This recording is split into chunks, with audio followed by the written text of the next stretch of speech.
বিয়ে খাওয়ার মাঝখানে খবর এসেছে বর পালিয়ে গেছে, চারিদিকে তুলখালাম কাণ্ড।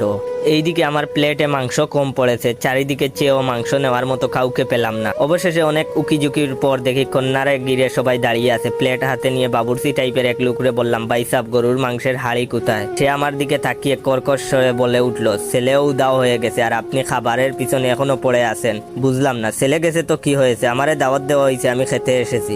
এইদিকে কন্যা চিৎকার করে বলছে, আমি বিয়ে না করে উঠবো না, এক্ষুনি আমাকে বিয়ে দিয়ে দিতে হবে। আমিও প্লেট হাতে নিয়ে বললাম, হক কথা, বরাবর কন্যা সাজা ভালো লাগে না, আজই বিয়ে হওয়া উচিত। দেখলাম 2-3 জন সহমত জানিয়ে মাথা নাড়া দিল। কন্যা আবার বলে উঠলো, এই মুহূর্তে আমার বিয়ে না হলে আমি গলায় দড়ি দিব। আমি মুরগির রানে কামড় দিয়ে বললাম, দেয়াই উচিত, এভাবে অপমান মেনে নেওয়া যায় না। এবারও কয়েকজন পাবলিক মাথা নেড়ে বলল, ঠিক ঠিক। কন্যা কাঁদো কাঁদো সরে বলল, আব্বা আমি কিন্তু এক কথা দুইবার বলবো না, তাড়াতাড়ি ব্যবস্থা করেন, নয়তো অঘটন হয়ে যাবে। মাংস শেষ, হাড্ডিতে কামড় দিয়ে বললাম, দ্রুত ব্যবস্থা না হলে বাংচুর হবে। এবার সবাই মিলে আমার দিকে ঘুরে তাকালো। কন্যার বাপ আমার হাত ধরে বলল, করো কি? আমি বললাম, কিছু করি না।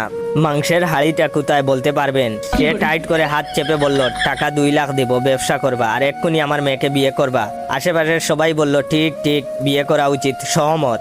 আমি 2 লাখ কেন 10 লাখ দিলেও বিয়ে করবো না বলতে গেছিলাম, কিন্তু সবার চোখের দিকে তাকিয়ে ভিতরের কথা ভিতরে রয়ে গেছে। হবু শ্বশুর আব্বা আমাকে টেনে চেয়ারে বসিয়ে বললেন, এই জামাইরে মাংস দিয়া যাও। মাংস দূরে থাক, পানিও এখন গলা দিয়ে নামছে না। এ কি মুসিবতে পড়ল।